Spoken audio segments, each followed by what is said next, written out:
जय हिंद दोस्तों, स्वागत है आपका एक नए वीडियो में। इस वीडियो में हम लोग लेकर आए हैं आरआरबी एएलपी टेक्नीशियन के प्रीवियस ईयर एग्जाम में पूछे गए क्वेश्चंस को। ये पार्ट 1 है और भी पार्ट्स आएंगे इसके। तो 2018 के शिफ्ट 1 और शिफ्ट 2 में जितने क्वेश्चन पूछे गए थे उसको मैंने इस वीडियो में इंक्लूड किया है। और भी आगे के शिफ्टों के क्वेश्चन चाहिए तो आप लोग कमेंट में कमेंट कर सकते हैं। चलिए तो हम लोग शुरू करते हैं। एक चीज ध्यान देने बात है कि यहाँ टेस्ट लिखा हुआ है, यानी कि पहले आप क्वेश्चन को देखेंगे, फिर खुद से आंसर करने की कोशिश करेंगे और फिर आंसर को देखेंगे। तो चलिए वीडियो को हम लोग स्टार्ट करते हैं। हमारा पहला क्वेश्चन है, जब किसी स्लिंकी को छोड़ा जाता है, जब किसी संकुचित स्लिंकी को छोड़ा जाता है तो स्थितिज ऊर्जा को किस ऊर्जा में परिवर्तित करती है? स्थितिज ऊर्जा कौन सी ऊर्जा में परिवर्तित होता है? ऑप्शन है हमारे उष्मीय ऊर्जा, यांत्रिक ऊर्जा, रासायनिक ऊर्जा, गतिज ऊर्जा। तो इसका ऑप्शन हो जाएगा करेक्ट, ऑप्शन नंबर डी, गतिज ऊर्जा में हो जाता है। ये एलपी 10/8/2018 शिफ्ट 1 का क्वेश्चन है। तो हमने इसी तरह से सारे प्रीवियस ईयर क्वेश्चंस को इंक्लूड किए हैं इस वीडियो में। तो आप लोग चैनल को सब्सक्राइब कर लें। और हमारा नेक्स्ट क्वेश्चन है, रासायनिक गुणों में से मेंडलीव ने कौन से तत्वों द्वारा बनाए गए यौगिकों पर ध्यान केंद्रित किया? ये भी एलपी 10/8/2018 का क्वेश्चन है शिफ्ट फर्स्ट का। तो इसका ऑप्शन है हमारे हाइड्रोजन और ऑक्सीजन, और हाइड्रोजन और सोडियम, कार्बन और हाइड्रोजन, कार्बन और सोडियम। इसका करेक्ट आंसर हो जाएगा हमारा ऑप्शन नंबर ए, हाइड्रोजन और ऑक्सीजन। नेक्स्ट क्वेश्चन है हमारा, तो हमने सारे में वो इस तरह से नहीं हमने लिखा है कि कौन सा शिफ्ट का है, कौन सा क्वेश्चन है, सारे उसी शिफ्ट का है क्योंकि यहाँ पे स्पेस नहीं था इस वजह से। तो आप लोग ये मत सोचिएगा कि ये क्वेश्चन प्रीवियस ईयर नहीं है, सारे क्वेश्चन प्रीवियस ईयर एएलपी में ही पूछा हुआ है। एलपी और टेक्नीशियन का जो 2018 का एग्जाम हुआ था उसका। अब हम चलते हैं हम अपना नेक्स्ट क्वेश्चन की तरफ। नेक्स्ट क्वेश्चन है हमारा, जब प्रकाश की एक किरण एक सघन माध्यम से विरल माध्यम में यात्रा करती है तो यह किस दिशा में मुड़ती है? ऑप्शन है अभिलंब की ओर तथा गति बढ़ जाती है, ऑप्शन बी अभिलंब की ओर तथा गति धीमी हो जाती है, अभिलंब से दूर तथा गति बढ़ जाती है, अभिलंब से दूर तथा गति धीमी हो जाती है। तो इसका करेक्ट आंसर हो जाएगा ऑप्शन नंबर सी, अभिलंब से दूर तथा गति बढ़ जाती है। हमारा नेक्स्ट क्वेश्चन है, निम्नलिखित में कौन सी धातु को चाकू से काटा जा सकता है? तो ऑप्शन है हमारे सोडियम, लोहा, एल्युमिनियम एंड तांबा। तो इसका करेक्ट आंसर हो जाएगा ऑप्शन नंबर ए, सोडियम को हम लोग चाकू से काट सकते हैं और इसे केरोसिन में रखा जाता है। ये भी वेरी वेरी इंपॉर्टेंट क्वेश्चन आ सकता है आने वाले एग्जाम्स में कि सोडियम को हम लोग किस में प्रिजर्व करके रखते हैं? तो केरोसिन में रखा जाता है इसको। हमारा नेक्स्ट क्वेश्चन है, हीलियम को छोड़कर सभी नोबल गैसों में बाहरी सेल में कितने इलेक्ट्रॉन होते हैं? हीलियम को छोड़कर सारे जो भी नोबल गैसेज हैं उनमें 8 इलेक्ट्रॉन्स होते हैं। कितने होते हैं? 8 इलेक्ट्रॉन्स होते हैं। 8 इलेक्ट्रॉन्स क्यों होते हैं? क्योंकि सारे ऑक्टेट, सारे नोबल गैसों का ऑक्टेट पूरा होता है, इस वजह से इनका जो बाहरी सेल होता है उसमें 8 इलेक्ट्रॉन होता है। हमारा नेक्स्ट क्वेश्चन है, व्यवस्थित वस्तुओं की वो प्रवृत्ति जो उसे स्थिर या समान गति से गतिमान रहने के लिए प्रवृत्त करता है, क्या कहलाता है? ये न्यूटन का फर्स्ट लॉ जड़त्व से रिलेटेड है। तो ये इसका आंसर क्या हो जाएगा? जड़त्व। नेक्स्ट क्वेश्चन है हमारा, खाद्य पदार्थों का ऑक्सीकरण होने से रोकने के लिए निम्नलिखित में से किस गैस का उपयोग किया जाता है? वेरी वेरी इंपॉर्टेंट क्वेश्चन, ये भी क्वेश्चन अक्सर एग्जाम में पूछे जाते हैं। इसका ऑप्शन है oxygen, chlorine, nitrogen, hydrogen. Correct answer हो जाएगा नाइट्रोजन। नेक्स्ट क्वेश्चन है हमारा, निम्नलिखित में से कौन सा एक परजीवी के रूप में पौधे से पोषण प्राप्त करता है?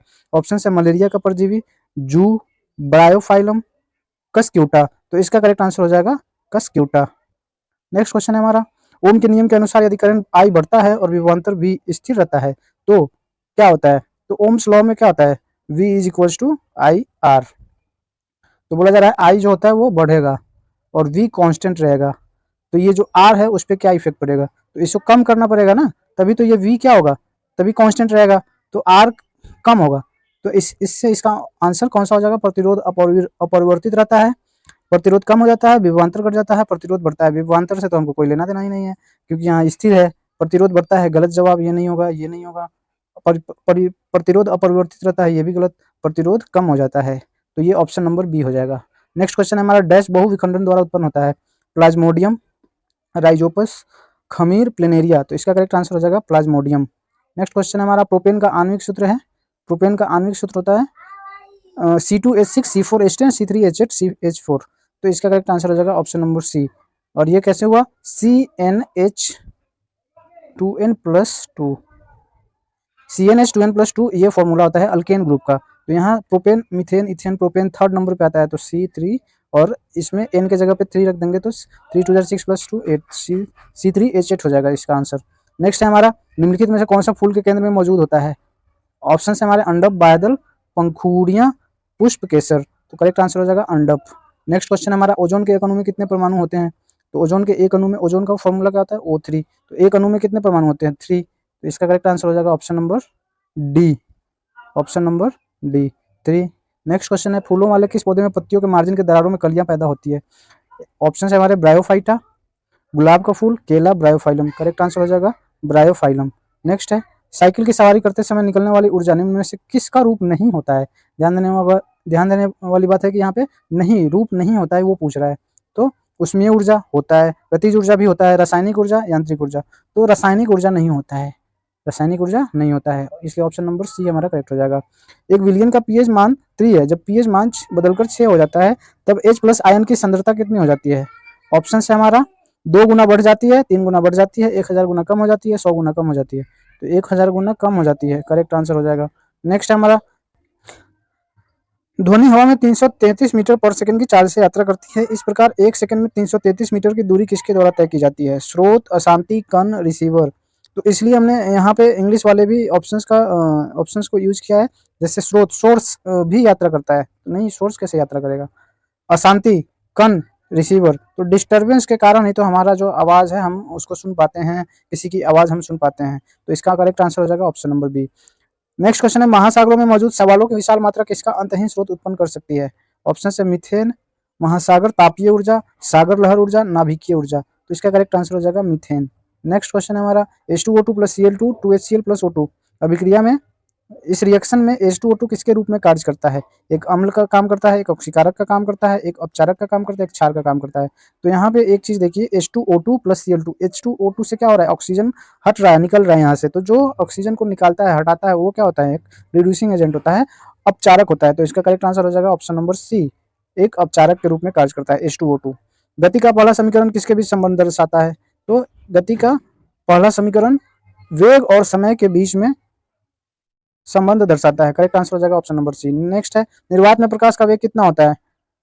ऑप्शन है 3 × 10⁸ मीटर पर सेकंड, 2 × 10⁸ मीटर पर सेकंड, 3 × 10⁸ मीटर पर सेकंड, 3 × 10⁶ मीटर पर सेकंड। इसका करेक्ट आंसर हो जाएगा 3 × 10⁸ मीटर पर सेकंड। नेक्स्ट क्वेश्चन है हमारा, रिक्त स्थान में सबसे उपयुक्त विकल्प भरें, ध्वनि की पिच इसके डैश पर निर्भर करती है। तो ध्वनि की पिच, ऑप्शन है हमारे आवृत्ति, तरंग दैर्ध्य, आयाम, लय। तो करेक्ट आंसर हो जाएगा आवृत्ति, ध्वनि की जो पिच है वो आवृत्ति पर डिपेंड करती है। नेक्स्ट है, यदि घोल से धातु ए धातु बी को प्रतिस्थापित करती है तो धातु ए क्या है? इसका,